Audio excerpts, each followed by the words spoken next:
தோறும் பசு வளர்க்க வேண்டும்.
नमस्ते अत्वायुधाय अनाथदाय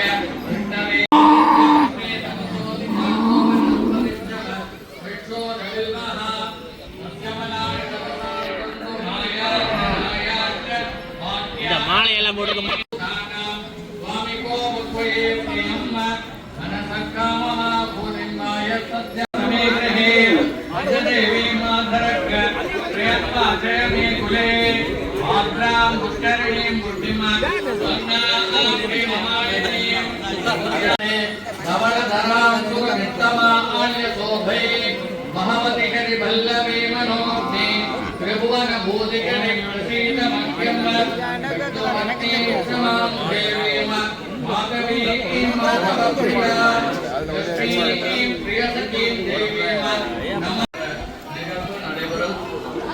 அனைத்து பசுமாடும்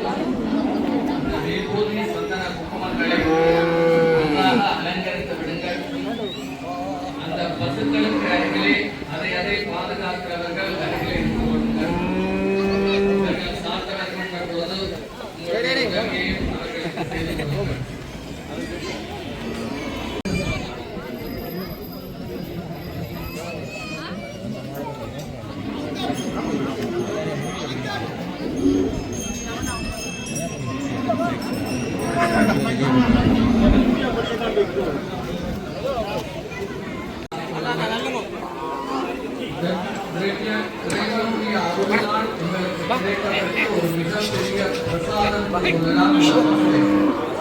இந்த உலகத்திலே நாங்கள் வாழ்கின்ற வாழ்க்கையிலே எங்களுக்கு பசுவினுடைய மிக முக்கியத்துவம் மிகவும் தேவைப்படுகின்றது.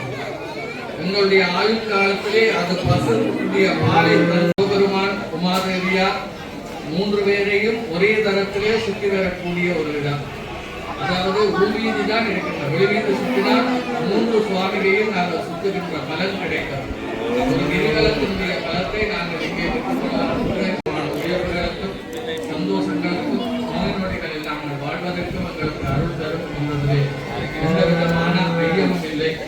தமிழர்களுடைய பாரம்பரியத்திலே மிகவும் ஆனந்தமாக கூறப்பட்டிருக்கின்ற பசுவினுடைய பெரும் நிகழ்வு நடைபெறும்.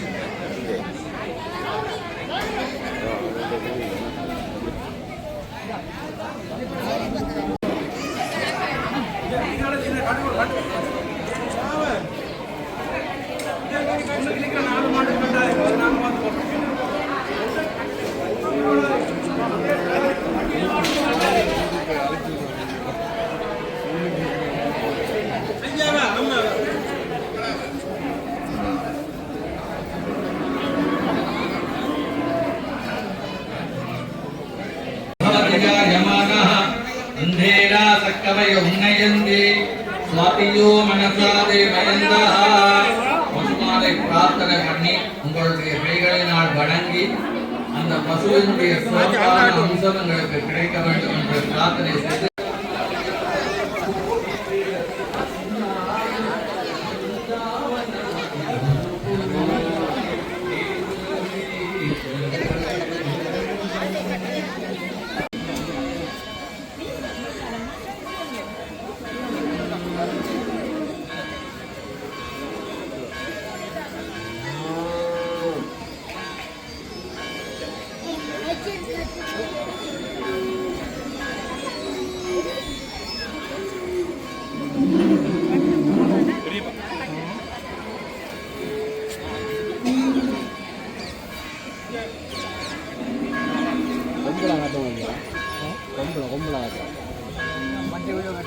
மடிச்சு போட்டு கும்பலாது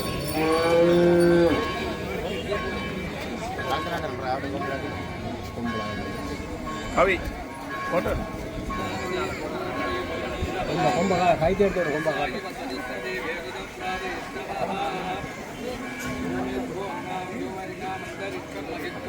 யாராவது கொண்டு பாலத்துக்கு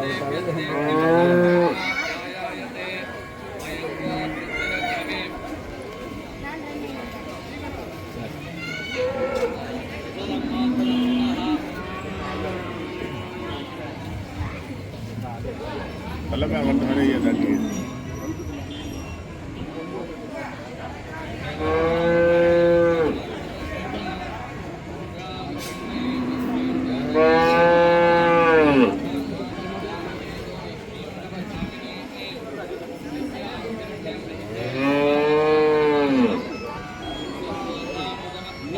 எட்டாண்டு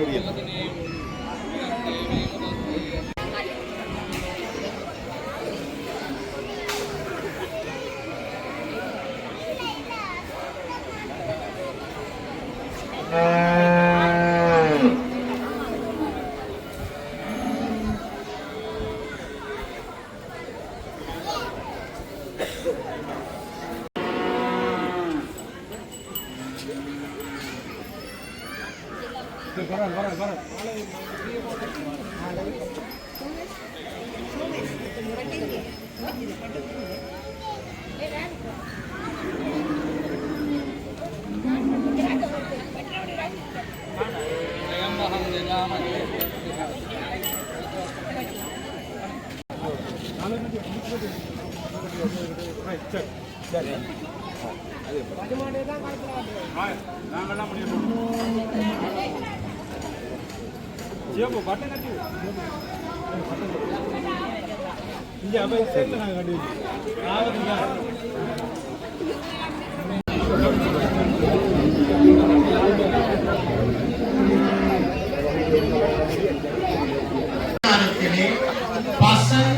மாடு வளர்த்தல் மிகவும் முக்கியமானது ஒன்று.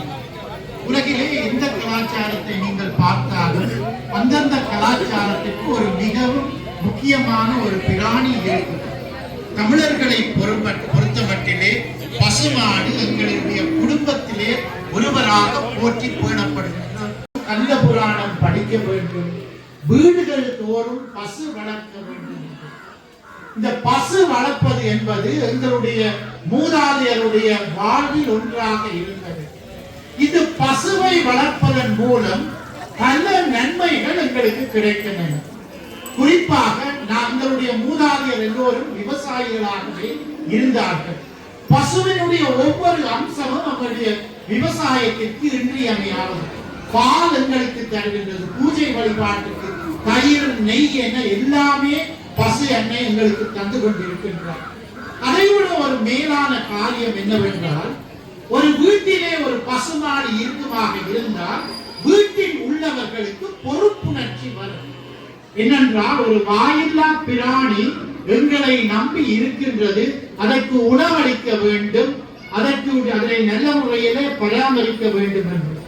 மேலை தேச கலாச்சாரத்திலே நீங்கள் பார்த்திருப்பீர்கள், பிள்ளைகளுக்கு செல்ல பிராணிகளை வாங்கி கொடுப்பார்கள், பெட்ஸ் என்று சொல்லுவார்கள்.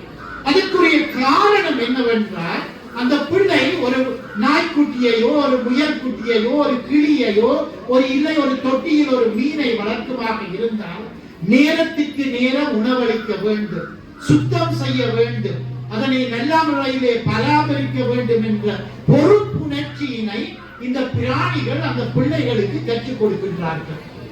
எங்களுடைய கலாச்சாரத்திலே வீடுகளிலே எங்களுடைய மூதாதையர் நாங்கள் சிறுவர்களாக இருந்த பொழுது பசுமாடு இருக்கும். பாடசாலையால் வந்தவுடன் மாட்டுக்கு தீனி போடுறது, வடித்து வைத்த கஞ்சி தண்ணியை நாங்கள் கொண்டே மாட்டுக்கு வைப்பது, அவிட்டு கட்டுவது, தண்ணி வைப்பது, சாணகம் அள்ளுவது, இது எல்லாம் எங்களுடைய ஒரு கடமையாக செய்தோம். அது எங்களை ஒரு நல்ல நிலைக்கு கொண்டு வருவதற்கு உதவுகின்றது. ஆனால் இன்றைய தலைமுறையினர் வென்றவென்றால் ஒரு வீட்டிலும் இப்படியான அருகிக் கொண்டே செல்கின்றது, பசு வளர்க்கின்றது. ஆனால் இந்த சுதுமலை முருகமூர்த்தி கோயில், அம்பாள் கோயில், இந்த சன்னிதானத்திலே நாங்கள் இந்த விழாவை எடுத்த நாள் தொடக்கம் இங்கு ஐயா அவர்கள் கூறினார்கள், இன்று 15வது வருடமாக இதனை செய்கின்றார்கள்.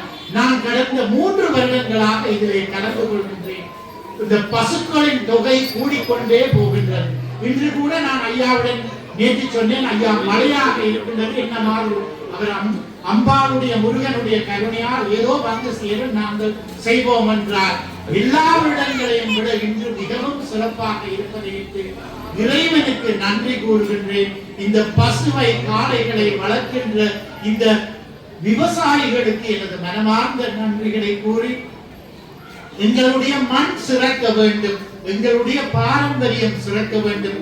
இந்த பாரம்பரியத்தை நல்ல முறையிலே பேணி வழிநடத்துகின்ற முருகமூர்த்தி கோயில் அந்தணர்கள், நிர்வாக சபையினர் அவர்கள் அனைவருக்கும் எனது நன்றி கூறி, இந்த விழாவினை வந்த ஐயா அவர்கள் சொல்லுவது போல ஒரு இடத்தில் இவ்வளவு பசுக்களை பார்ப்பதே ஒரு புண்ணிய காரியம். எனவே அன்பான உள்ளங்களே, உங்கள் எல்லோருக்கும் கோமாவதாவுடைய ஆசிகள் என்றென்றும் கிடைக்கட்டும் என்று கூறி நிறைவு செய்கின்றேன். நன்றி, வணக்கம்.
ஐயா வணக்கம்.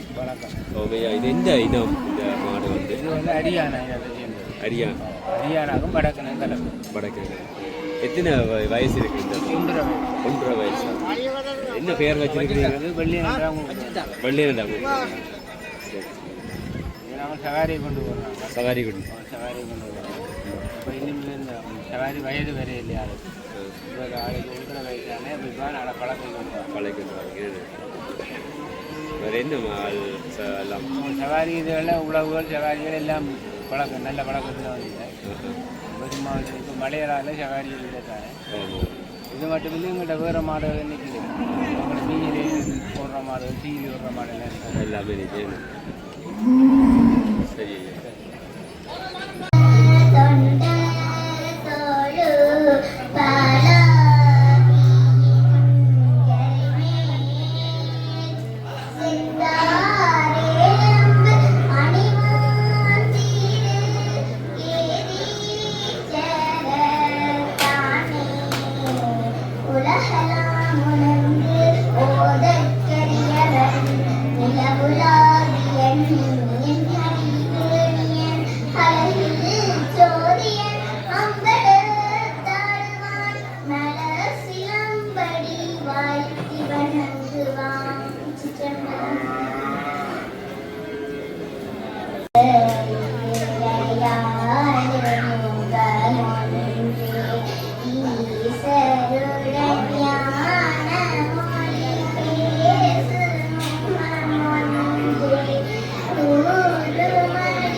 ஓகே